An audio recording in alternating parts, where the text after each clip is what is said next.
E eu queria chamar aqui no palco o Matheus. O Matheus, ele foi um dos primeiros alunos do nosso curso de formação em UX, né, que foi o nosso curso maior, digamos assim, de formação de profissionais na área. Então, o Matheus foi um dos nossos primeiros alunos, é super parceiro nosso, está sempre com a gente, trabalhando com a gente nos eventos, fazendo mentoria para os alunos. Mas eu quis chamar o Matheus aqui, não só pela proximidade, pela amizade, porque eu amo ele e tudo mais, mas porque ele vem desenvolvendo um estudo muito interessante, né? O Matheus recentemente se formou mestre, e aí eu convidei ele para trazer um pouco desse conteúdo que ele vem estudando e trabalhando mais recentemente aí, para compartilhar com vocês. Então é um prazer enorme ter você aqui no palco com a gente, e agora é com você. Massa. Obrigado, Edu.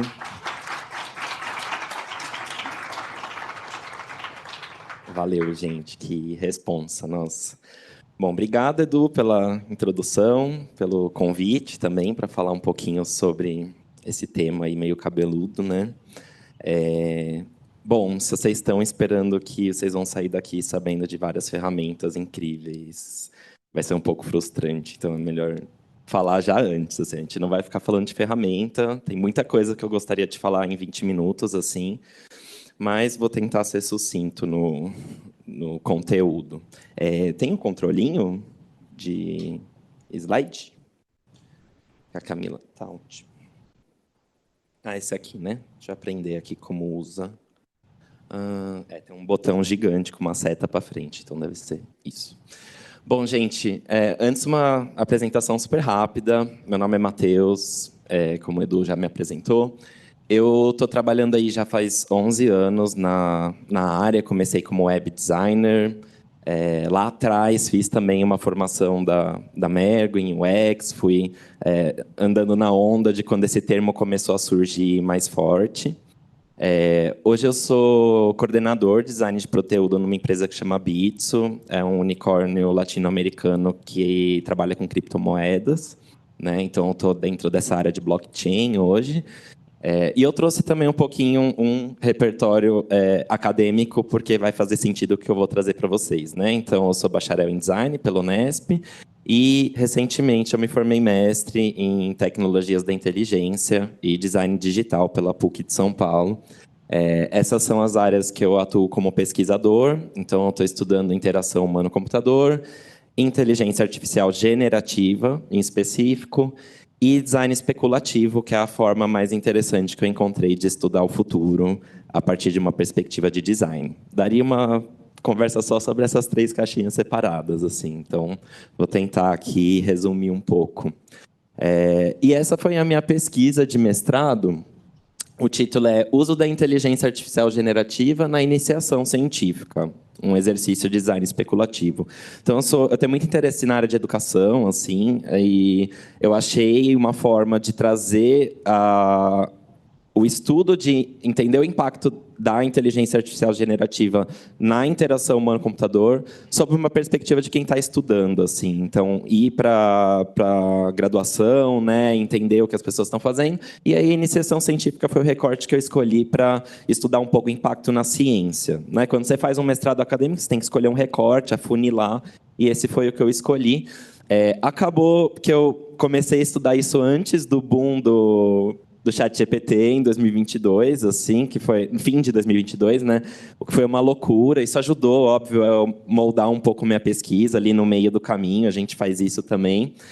Mas no fim do ano passado foi interessante ver que eu estava estudando realmente um tema de bastante relevância, né? A Nature postou, todo ano posta as 10 pessoas cientistas mais relevantes do ano, e ano passado, né, o título era 10 pessoas e uma pessoa não humana.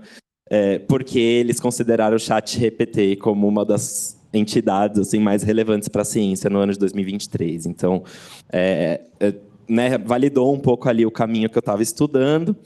E tem uma coisa interessante, assim, para iniciar essa discussão sobre o impacto disso em design específico, porque eu entrevistei várias pessoas, estudantes e orientadores, professores orientadores, na área de design audiovisual. Meu recorte foi dentro dessa área. E eu tinha várias hipóteses de pesquisa, assim, sobre o impacto, tinha algumas relacionadas a design especulativo também, mas tinha uma específica que era a hipótese de quem apresenta mais preocupações acerca do uso da IA generativa, em específico aqui na ciência, né? E a minha hipótese era que eram os professores, né? As pessoas que já estão na academia, que vão surtar com toda essa loucura, que os estudantes são mais jovens, estão mais antenados com a tecnologia, vão ver mais possibilidades. E foi assim, um choque ser uma hipótese negada do meu trabalho. Acontece, e é importante para a ciência a gente fazer hipóteses e negá-las também, ver que não era aquilo que você pensava. Porque, na verdade, os estudantes estavam aterrorizados com essa tecnologia. Eu também, inclusive, um pouco afastados dela. Né? E por que isso, assim, né? Eu trouxe 3 pontos principais do porquê esses estudantes estudantes de design específico, estavam não tão próximos, assim. Utilizavam, viam, né, a vantagem, mas tinham muitas ressalvas, né? A primeira, óbvio que, assim, às vezes pode não ser óbvio, mas os impactos que isso gera no mercado do trabalho. Então, assim, eu estou estudando para quê? Né? Se a minha perspectiva é que talvez daqui 10 anos não tenha mais essa carreira, não tenha mais o porquê eu estudar isso. Né? Um certo receio até da marginalização humana no processo de como se enxerga de maneira comum a IA generativa, a inteligência artificial como um todo. Né? Qual que é o papel do humano nesse avanço tecnológico, né? Onde pode existir até um retrocesso intelectual, assim, de como a gente é criativo, de como a gente cria, porque vai criando uma relação de dependência da máquina. Assim. Então, existia um medo dos estudantes que estão em sala de aula, que às vezes o nosso senso comum é que os professores estão preocupados que eles vão colar numa prova usando ChatGPT, mas, na verdade, estão pensando no futuro, na carreira e qual o papel até humano dentro disso, né? E várias questões relacionadas a direitos autorais. Eu acho que quando a gente vai para a graduação de design, que tem várias atuações, você pode ir para design de moda, design gráfico, design automobilístico, a gente envolve criação, né? E aí existe uma preocupação de como vão usar as coisas que eu crio, né? Isso vai ser usado para treinar inteligências artificiais? E se eu usar a inteligência artificial, de quem é esse direito autoral do que está sendo criado, né? Como está sendo lido? Então, tem toda uma discussão aí, foi bem interessante. E eu achei que isso ia ser uma boa introdução para a gente falar sobre a perspectiva dentro do design. Antes disso, queria falar um pouco sobre o porquê, né, a gente está discutindo tanto inteligência artificial generativa em específico. Né? Pensando em produto, agora vamos trazer o ChatGPT específico, que é um produto, né, que trabalha uma vertente aí da IA generativa dentro desse universo, e que teve uma estratégia de marketing muito interessante, porque em 5 dias eles atingiram 1 milhão de usuários, que é a coisa que o iPhone levou 74, sabe, numa empresa, a maior empresa do mundo, assim. Né? Tem uma comparação em relação a outros produtos de sucesso, assim. E que mostra um pouco que é o tema hype. Aqui, entendendo hype como aquilo que está na boca das pessoas e que tem uma estratégia de marketing para hypar mesmo, para deixar aquilo em visibilidade. Né? Só que eu acho que, assim, dentro do hype vem muito entendimento que, às vezes, não é compatível com o que as coisas de fato são. E eu acho que a inteligência artificial especial é uma coisa que isso acontece muito, assim, as pessoas tendem a não é nem subestimar, né? É outra palavra que eu esqueci agora, mas você sobreestima alguma coisa, né? Você acha que a coisa é mais do que ela é. Mas, na verdade, gente, a inteligência artificial, agora falando especificamente, o grande campo da inteligência, nada mais é do que modelo estatístico capaz de lidar com imenso de volumes enorme, né? Um imenso volume de dados, né? Então, muito poderoso, mas limitado por si só. Se você pensar que a gente está lá no ChatGPT, às vezes, mandando alguma coisa, e o ChatGPT responde, dá aquela sensação de, nossa, a máquina entende, né, o que ela está falando, tipo, que incrível esse robô. Mas, na verdade, é estatístico, assim, qual a estatística de uma palavra vir depois da outra e ter mais chance disso acontecer? E isso quebra a magia da coisa, né, o milagre da coisa. A gente lembra que é uma tecnologia que tem várias limitações, né? Outra coisa é que parece que a inteligência artificial surgiu ontem, né? Nossa, em 2022 surgiu a inteligência artificial e agora não tem emprego. Daqui 2 anos acabou a minha carreira, o que eu estou fazendo na minha vida?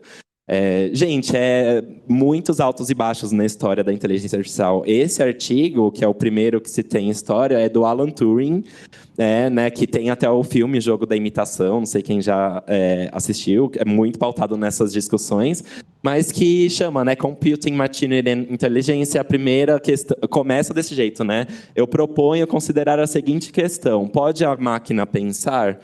Então, começou aí toda uma série de percurso acadêmico para se discutir inteligência artificial, as vertentes. Teve os invernos das inteligências artificiais, quando foi desacreditado, e aí ficou décadas sem se pensar. Só que agora, com o aprendizado de máquina profundo, mais o boom ali nos anos de 2010, 2012, realmente as pesquisas começaram a voltar com tudo. E hoje a gente tem o cenário que a gente tem de evolução dentro disso, né? IA não é IA generativa, são coisas diferentes. Então, eu espero que todo mundo aqui saia hoje lembrando disso e ajudando a disseminar que são coisas diferentes, né? Essa é uma imagem da Gartner que mostra o IA como esse campo, né, que tem uma série de tecnologias, uma série de diferentes atuações. Você pode trabalhar olhando para tecnologias que trabalham com simulações, com otimizações de processos, né, com regras heurísticas. Tem uma série de tecnologias que trabalham com aprendizado de máquina não generativo, né? E tem os modelos generativos, né? Então, a IA generativa sendo um subcampo da IA que trabalha especificamente trabalhando com um modelo de entrada, que pode ser texto, pode ser um áudio, pode ser um vídeo, né? Uma mídia, e consegue gerar outro conteúdo inédito a partir disso, né? Então, o modelo, explicando de maneira muito banal, assim, seria basicamente isso. Então, é importante lembrar que as coisas são diferentes. E mais importante ainda, que a inteligência artificial generativa não resolve tudo. Então, se você for olhar, por exemplo, para predições, que é uma parte importante da inteligência artificial, né, para decisões inteligentes, que é um outro campo importante, ela é ruim. Você não vai usar a IA generativa para isso, ela não vai servir. Entende? E às vezes dentro dos nossos produtos a gente vai precisar trabalhar com predição, então não é para o chat GPT que a gente vai, não é para a IA generativa que a gente vai. Vai ter que olhar para uma outra tecnologia de machine learning, né? Para segmentação, classificação, sistemas de recomendação, que é tão importante para os nossos produtos hoje, é bem mediano, assim, não é essa tecnologia que você vai usar.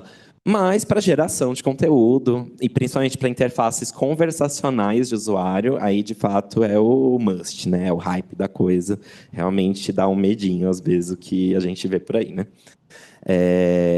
Bom, como eu trago tudo isso, nem sei quanto já passou, tá? Eu falo mais que o homem das sacolas, gente, então vou me controlando também. Como a gente traz isso um pouco para a perspectiva de design, como um todo, né? Eu fiquei quebrando a cabeça, fui olhar vários outros conteúdos também, como o pessoal está trazendo isso dentro das carreiras de design. E aí meio que eu bolei 3 perspectivas na minha cabeça, assim, como falar a partir de 3 visões. Observar as mudanças, então, como a gente, enquanto designers, olha para o que está acontecendo à nossa redor e as mudanças de interação humano-computador que estão rolando. É muito importante a gente ter essa curiosidade e ser atento a como está mudando a relação das pessoas com a interface, né? E é através da inteligência artificial essa mudança. Potencializar o valor, então, beleza, eu estou entendendo a mudança, então vou voltar aqui para o meu trabalho.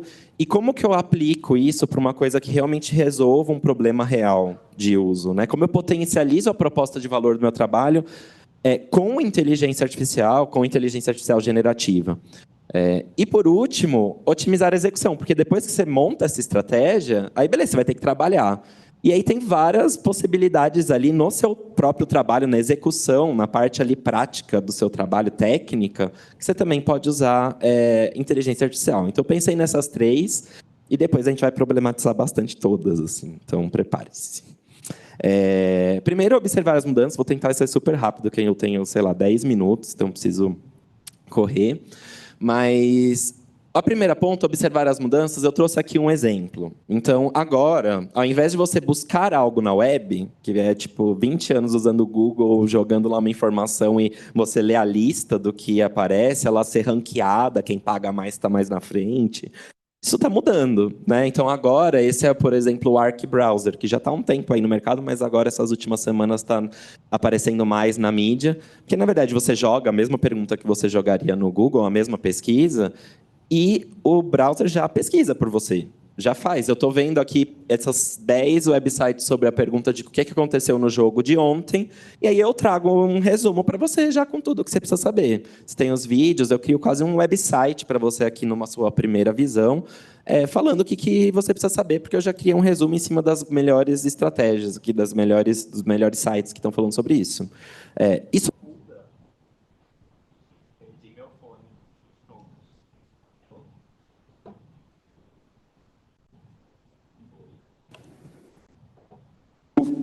Oi. Isso é ruim depois para quem está vendo online, né? Então, tem toda essa uma mudança que é muito importante a gente, enquanto designers, perceber. Isso está mudando a relação da web, né? A web sendo essa parte imensa da internet. E como nossos produtos vão estar dentro dessa mudança drástica que a gente vai assistir, né? Um outro ponto, então eu vou passar obviamente muito rápido, daria para falar horas dentro de cada ponto desses, né? Mas quando a gente pensa, então, tô vendo essas mudanças, tô vendo o que tem aí possível, como eu uso então, né, a generativa dentro dos meus produtos, dos meus serviços? Eu trouxe aqui alguns exemplos, né? A hiperpersonalização, as possibilidades de você contextualizar muito melhor os seus produtos através dessa tecnologia, eficiência desses produtos, a automação de processos para o usuário, para ele não, né, a pessoa não ter que despender de mais tempo do que o necessário ali no seu produto. Todas as tecnologias de conversação possíveis, né? Então, todas as possibilidades que isso abre para atendimento ao cliente, para tutoria, para ensinar alguma coisa. É muito interessante mesmo olhar para essas aplicações e mais. Eu trouxe aqui um exemplo bem legal do Jus Brasil, que é uma plataforma que concentra, né, processos judiciais das pessoas, qual você consegue entrar e ver o andamento de um processo seu, e que é complexo. Não sei quem já teve que ver um processo numa plataforma dessa, mas você entra e tem todo um linguajar ali, uma coisa difícil, uma página gigantesca que não para de correr texto, com um monte de coisa que você não entende, jargões jurídicos mesmo, né? E o Jus Brasil, ele criou o seu próprio grande modelo de linguagem, o LLM interno, com um banco de dados que eles tinham de milhões e milhões de processos brasileiros, para criar essa inteligência onde você entra e aí tem um resumo feito por IA generativa sobre o que está acontecendo no seu processo. Olha o valor que isso entrega quando bem aplicado, né, num produto digital para a pessoa usuária, né? Ela vai entender ali com um linguajar mais simples o que está acontecendo no seu processo. Tem um aviso, então já mostra uma aplicação mais ética do processo de IA, que olha, esse texto foi gerado por inteligência artificial. Consulte uma pessoa advogada para confirmar essas informações. E tem ainda uma camada por cima, que é uma validação da pessoa usuária, que ela fala, né, para ela falar se aquilo foi de fato útil ou não. Você entendeu essa explicação? Né? Então, ela ajuda a alimentar a máquina de uma maneira que é útil para ela. Então, eu gosto bastante desse exemplo. Enfim, estaria para falar de vários outros aqui. E eu trouxe, por último, né, o que você mais vai encontrar no YouTube ou no TikTok, se você procurar lá, UX e IA generativa, ou UX e IA, que é os plugins, né, as ferramentas, as coisinhas que a gente pode usar aí no nosso trabalho para fazer análise e síntese de entrevistas. Eu falei coisinhas, gente, mas são ferramentas poderosas, assim, que dá um susto mesmo. E é interessante que a gente entenda e teste também no nosso trabalho, onde que dá para aplicar. Né? Para análise e síntese de pesquisas, revisão e indicação dentro desse trabalho, né? A ferramenta te indicar um caminho, te indicar alguma coisa que você pode fazer para te instigar. Geração de ideias, né, brainstorm, automação, toda a possibilidade que ele pode fazer para acessibilidade é bem interessante, daria para falar também de novo horas só de cada ponto. Mas eu trouxe aqui o exemplo, por exemplo, de automação, que você pega um screenshot, ali, um print da sua tela, e aí esse plugin já transforma isso em componentização para o Figma. Né? Então, para um primeiro processo ali de criação, ou no meu caso, essa ferramenta foi a Júlia me mandou uma no trabalho, o meu PM me mandou na mesma semana, porque eu estou com um fluxo super legado no meu time de anos, e a gente vai ter que trazer isso para o Figma. Então, talvez num primeiro momento isso seja útil. Beleza, vou usar a IA generativa no meu trabalho, porque vai me ajudar a ganhar otimização. Né? E por fim, mas não menos importante, depois que você vê tudo isso, você sente e aí você começa a problematizar tudo isso, porque acho que nada melhor do que a gente pensar nosso papel de designers enquanto quem consegue entender holisticamente o contexto das coisas, né? Essa tecnologia em específica, ela tem vários processos colaterais importantes.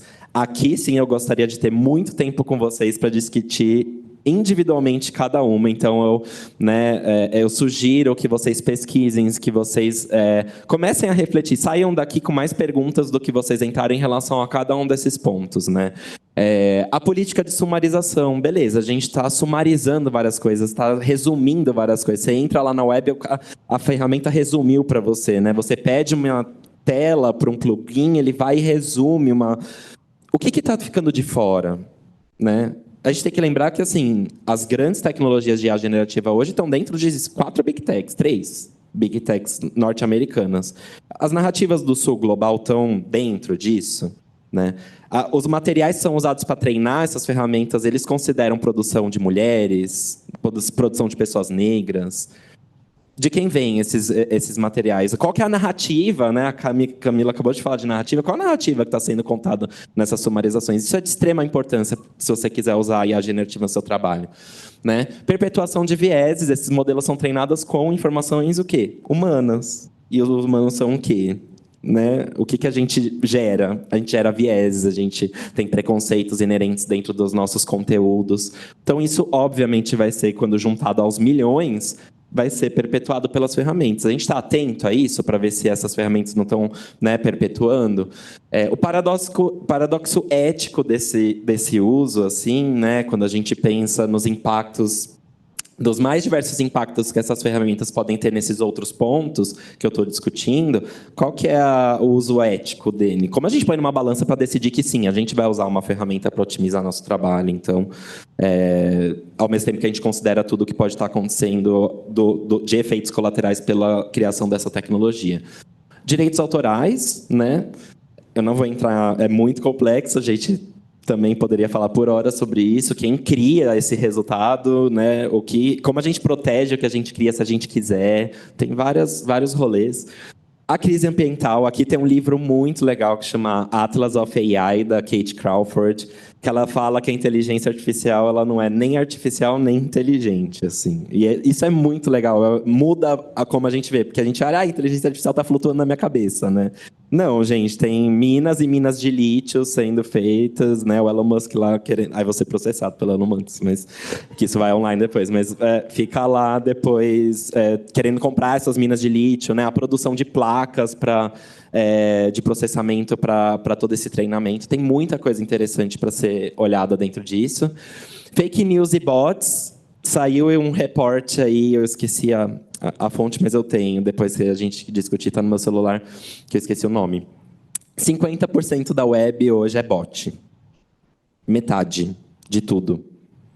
A gente está criando produtos para serem usados 50% por robôs, assim. Então, o que isso impacta de mudança na nossa perspectiva enquanto designers, né?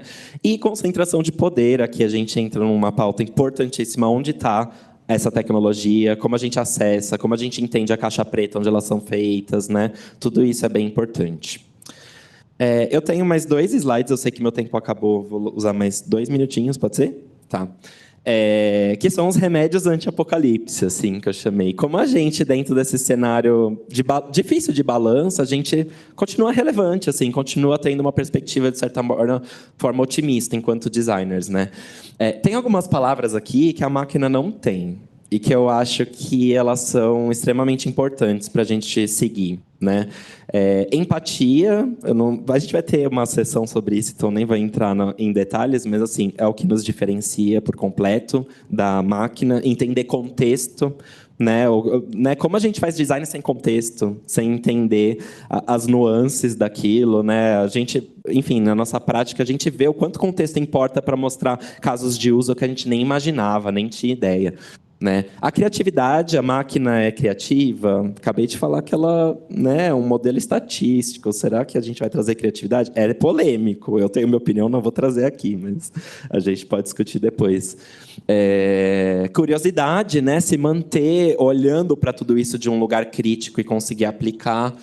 Ativismo, né, nós vamos ser pessoas designers passivas a esse processo, que vão lá e só vão ficar preocupados em correr atrás do próprio hub e usar essas ferramentas sem discriminar nada? Ou a gente vai ter uma postura onde ajuda a disseminar um lugar ético dessa discussão, né? O AI for Good, que é um movimento aí, como é chamado, né, a IA para o bem da humanidade, assim, né? Como a gente vai fazer parte desse movimento caso a gente venha a utilizar? A gente vai precisar usar e vai mudar a nossa indústria. Então, é melhor não ignorar, né? E ter uma postura ativista dentro disso. E a flexibilidade de saber moldar quando precisar usar essas ferramentas, porque elas são poderosas, elas vão otimizar nosso trabalho. Então, vai ter que ter uma flexibilidade dentro desse processo também, inclusive dentro das empresas. Às vezes a empresa tem um poder maior do que a gente, enquanto um contribuidor individual, as nossas ideologias, o que a gente acredita. Às vezes a gente está dentro de uma empresa, tem salário para receber, conta para pagar, e a gente vai ter que ter uma certa flexibilidade de como